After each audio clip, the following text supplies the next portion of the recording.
Hello. In this last but one film, I want to show you inking up the Scottish print again with the additional block.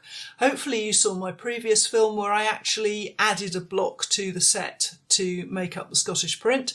So today I'm going to go through inking with that, and I'm going to do a little bit of free inking and wiping to create texture.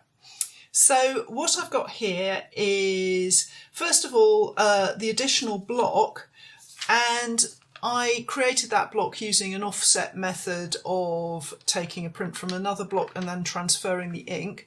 But I've gone back to that transfer and I've actually used it and some carbon paper to mark up my block so that I can see where the central part is lying, so that when I ink this block up, I have a sort of idea of the flow of the rocks and things and where to put my inks. So I've marked that up and I've mixed up a palette of colours here. Now my father-in-law has always referred to my particular choice of colour palette as my designer colours, and true to form I have mixed up some Scottish designer colours, and I am going to be printing those onto some Hosho Select. This is the Origami test pack again. You remember their sample pack of the 10 editioning papers, and I've gradually been working my way through. In the final film we'll look at all the papers and how they've stood up to this process, but for now I'm going to use their Hosho Select, which is 80 gram and very nice paper, smooth side down. And let's get started. So I'm going to begin with my first block, and I'm just going to do some classic flat inking with, and I'm using the SD Blue roller for this, as you can probably see. And with a block, or rather a print, where you're doing a lot of textural work and free inking and things, it's good to have some quiet places where there's completely flat inking. Otherwise it begins to look a bit chaotic. So I'm going to go for a nice flat layer to start with in this pale grey colour. So that's going to do my sky and down the centre of the picture.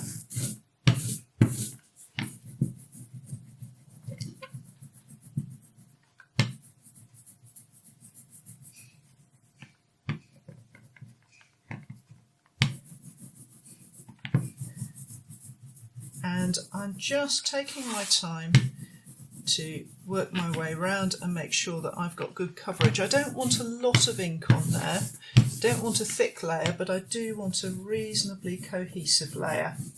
Now the sky particularly I want to be nicely inked. Further down, rougher inking isn't such a problem, but I'll just take my time. Make sure I've caught everything. Always pay attention to the edges. It's so easy to just miss a corner when you're inking up, and that's frustrating when that happens. So I'm just going to go over. Okay, there we go.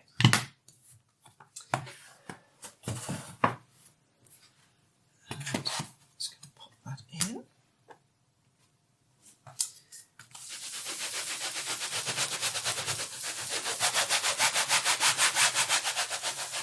So today I'm using my bamboo baron that I covered, which is still holding actually. I'm surprised about that. I covered that when I was out in Japan last year and it stood up fairly well. Okay, let's have a look at that. Okay. So what I've got here is that flat inking. So although that looks like a pale grey on the slab, it's a warmer grey when I print, and that's why I would always say I'm using water-based inks here. I should have said that to begin with because of speed of drying. Always check your inks on paper, because especially with water-based they can look slightly different on the slab and on the paper. So now I've got that sorted, that can come out. And I'm going to go with my block, next block, and I'm going to pop a layer of grey onto here, but I don't want it to be a flat layer. I want texture for this layer. So what I'm going to do is going to go over to the slightly darker grey and these little wire rollers, and I like these because they're affordable, so I've got several of them, and they're great for little areas of texture. So I'm going to start rolling out my ink, but I'm not that fussed about getting it all over the roller because I'm just going to start dropping in texture. Now the whole key to doing this is not to put any weight on the roller, just let the ink come off the roller as you go. Okay.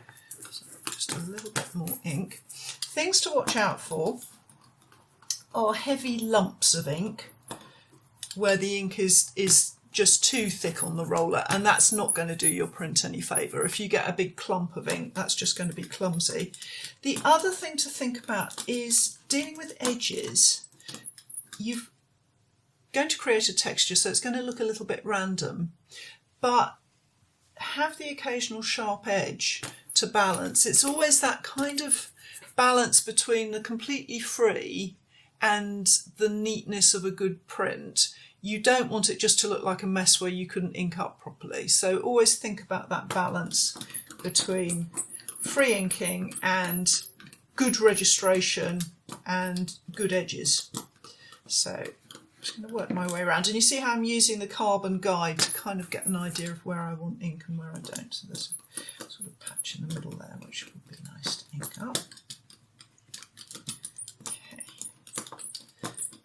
So I'm going to see how we go. I might want a little bit, just want to define that edge there where there is this foreground meets the midground. So I'm just going to take a little bit of time to define that. So it's a very loose coverage and not very much ink at all, because I can always go back and add more. I'm just going to pop that in.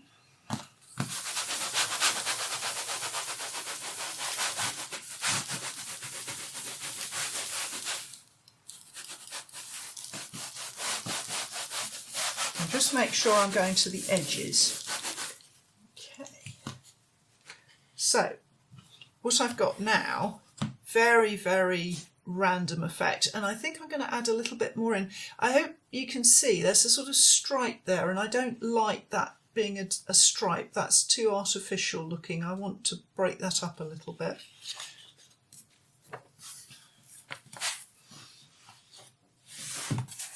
So I'm just going to go in and drop a little bit more ink across here, a little bit more, just to get away from that too obvious a stripe. When you are looking and assessing, do remember that your block is the mirror of your print. So it's very easy to think, oh, it's on the left side, I'll put it on the left side. Of course, you need to adjust the right side of the print, the right side of the block if it's on the left side of the print. And I'm just going to put a little bit more down there. Let's have a little look. And put it across there. And anywhere you don't want it, I've got a damp tissue here, and I'm just going to have a little wipe, soften. And again, if you have any obvious roller marks you don't want, like the edge of a roller that's making too much of an angle, you can always get in and dab at it and just break up the obvious marks of the roller. Okay.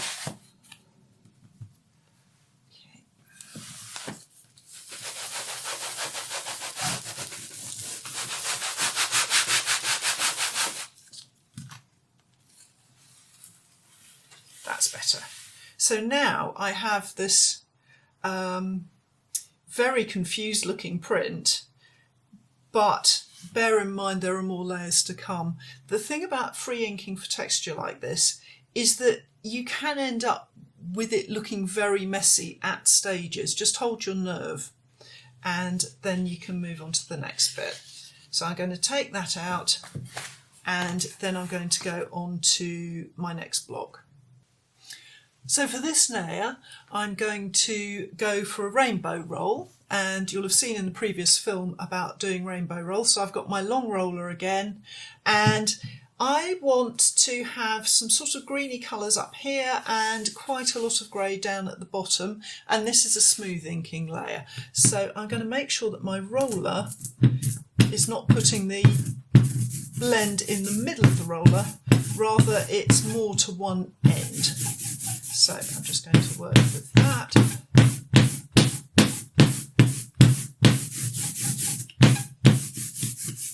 Just making sure that the roller's equally loaded. And always remember to thump your roller up and down when you're rolling so that it spins rather than just rocking back and forth on one part of the roller, so that you can distribute the ink. And now, let's get this the right way around.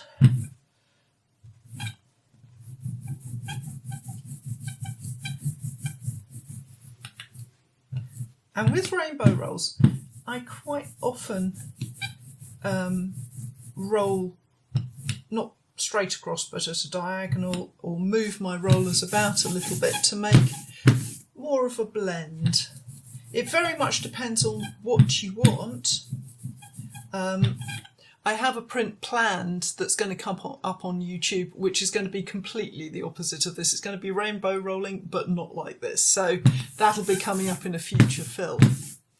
Okay, I'm just checking. See, I think we've got everything there. Yep, that is looking pretty good to me. So let me just put that to one side.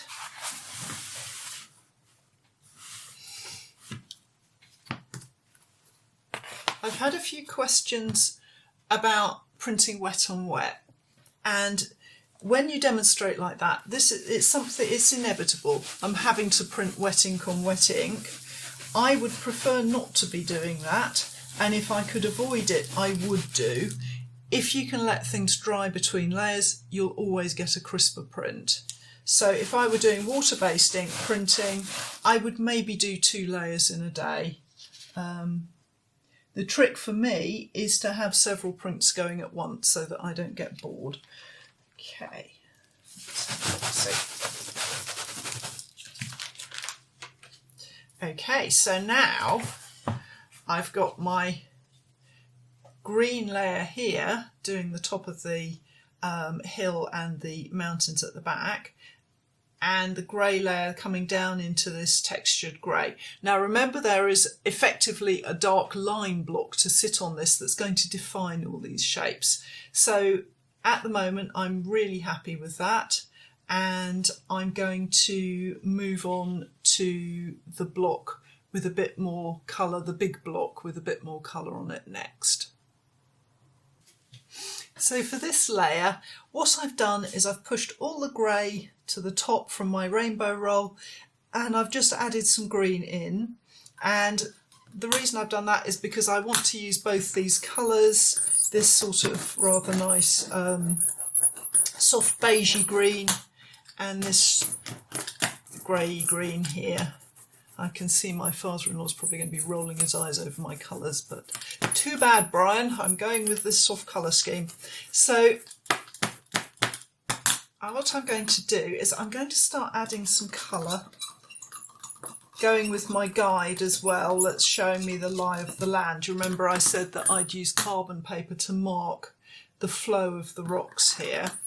So I'm just using that to kind of drop colour in. And this paler colour that I had up at the top for the rainbow roll, you can hopefully see there, I'm going to use at the lower part of the print. I'm just using it to drop in, and I'm putting a little more down than before, especially at the corners, to cover up those edges a bit more. And then I'm going to come in with this green, and I'm going to look at my print all the time for reference and just drop in some of that darker green. Some of it I'm going to wipe away again, and some of it I'm going to leave. So, and it's just practice with this. You get a feel for it after a while.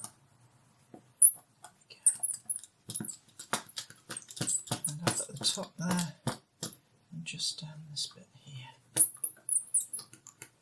So this is very painterly. You're not going to get identical prints doing this, but it's quite fun. I mean, I'm showing you quite an extreme version of the method here. And I'm just going to go in with the I've got like a damp cloth here, a little cotton cloth that's got some water in it, and I'm just softening. What I want is a contrast to the grey that I put on. Do you see how I'm just working it with that cloth? I'm not really wiping it off. What I'm doing is I'm softening it and playing with it. Now, some people are going to hate me doing this with lino print, but you know, there are no rules at the end of the day. There we go. Let's see what we've got. And there's very little ink here. I'm not putting thick layers of ink on there. There's very little ink here. And that's where that nice washi paper, the Japanese paper, this is the origami Hosho that I'm using. The washi is really responsive to thin layers of ink.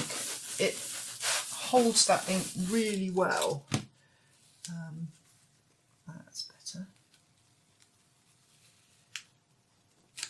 So what I'm starting to see is a nice build-up of colour. I need a little bit more happening down in the foreground, I think. I'm happy with up here, but I want to add more in the foreground.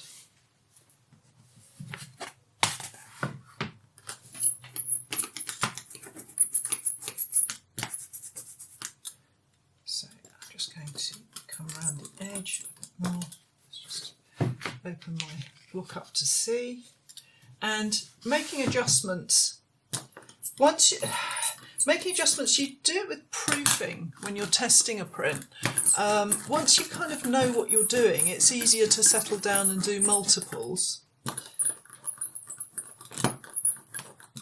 Obviously, when you're demonstrating one print all the way through, it's always going to be very experimental and different every time.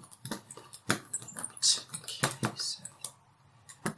And again, I'm going to go back in with this little damp bit of fabric and just have a little sloosh around and soften up the edges and give it a bit of a wiping.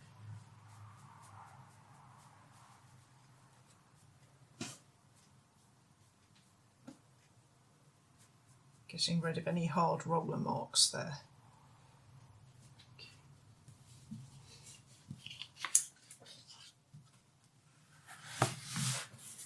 Now, I don't advise that you, especially when you're doing inking like this, wet on wet is a bit of a risk. I'm hoping that at no stage will my paper stick to my inks, but they can get tacky and sticky and actually pull the paper. So if you're working at home, do be aware of that and let the layers dry so that you don't end up ripping the paper. You can maybe see it's starting to cling a bit to the block here. So now, much happier with that. I've got a nice feel to this foreground, and I can go back and put down my line block next. So now I'm coming on to my final layer, and I'm going to go for a rainbow roll again, and I have my darkest colours here, so I'm just going to pull them out, and I'm going back with that long roller again. Let's just turn this palette knife around and use the other side. Okay, just to pump those up together. And rather like the first one I did, I've got the division sitting higher on over to one side than the other.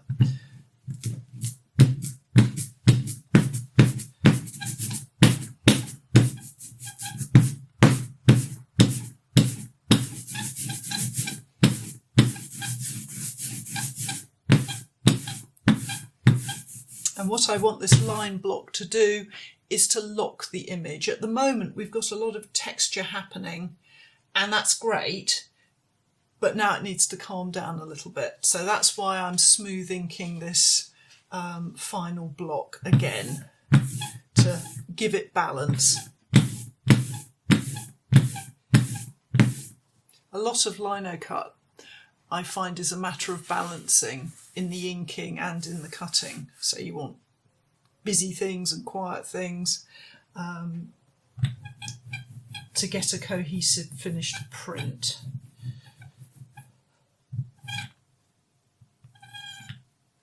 Okay,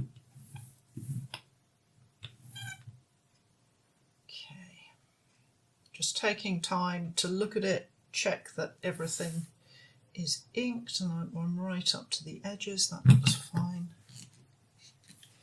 And if there's not enough ink, I can always come back rather than overloading the print to start with, especially with a line block, because that's where the finest detail is. And likewise, I'm going to be careful with my Baron not to put too much pressure on.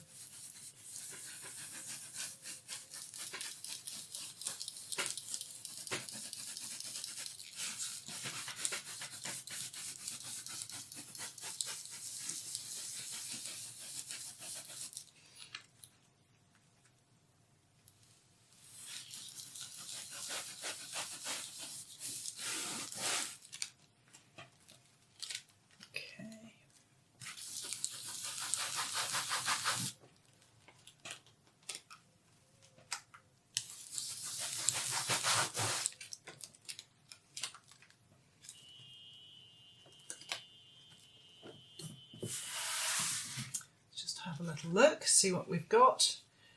That's looking really nice.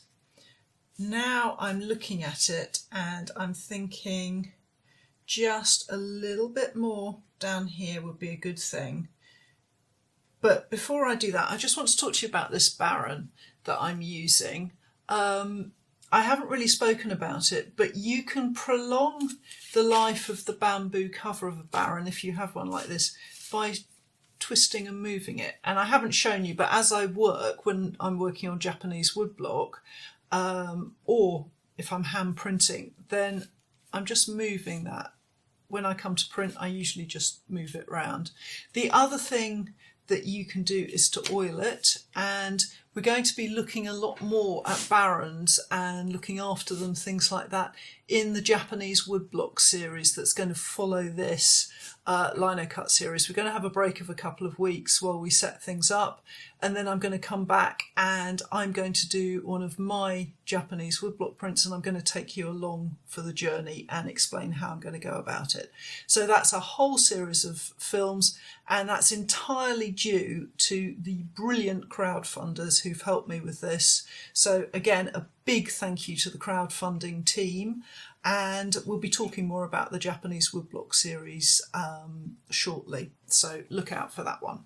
So now what I'm going to do now is just to put a little bit more ink down at the bottom. I'm quite happy with how it looks up at the top here, except up in this corner actually. Let's have a little bit there. So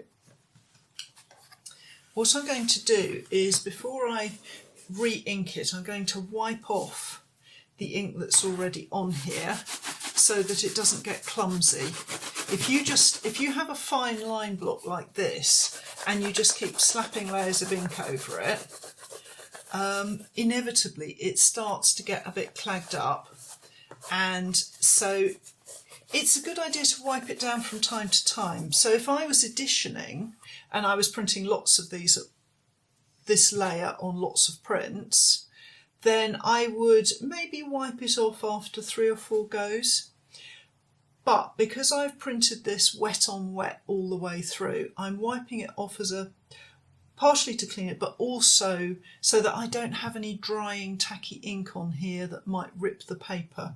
So it's sort of insurance, and also making sure that it's nice and crisp. So let's just have a little look again and check. Yeah, that's doing nicely. And I'm going to go back.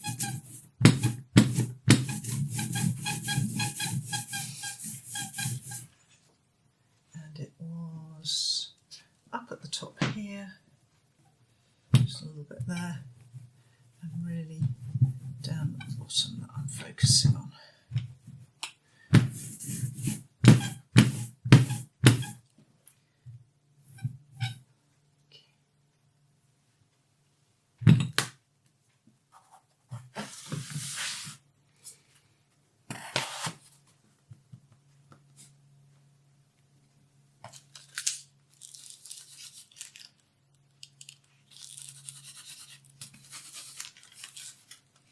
And you see how I'm just lifting and looking to see where I need to put that pressure, just to get the extra little bit of inking where I wanted it. Lovely, okay. That's better.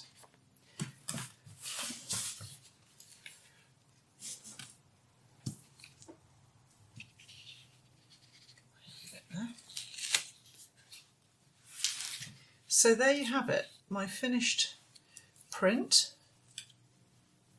with its textural, that additional block that I added to the 3-block print, just to give it another twist and effectively to make another picture out of it. So with something like this, as I say, it's always a balance between areas of calm and full-on inking and areas of texture. Now if I did this again, I would probably make this bit down here darker, even darker than this, maybe even going to black right down at the bottom here. But I'm quite pleased with it overall, and I hope you've enjoyed watching me print that, and that you'll join me for the last in this series, where I'm going to look at all the prints that I've made for you and just have a chat about them and answer a couple of questions. So join me for that last one, and I'll see you again.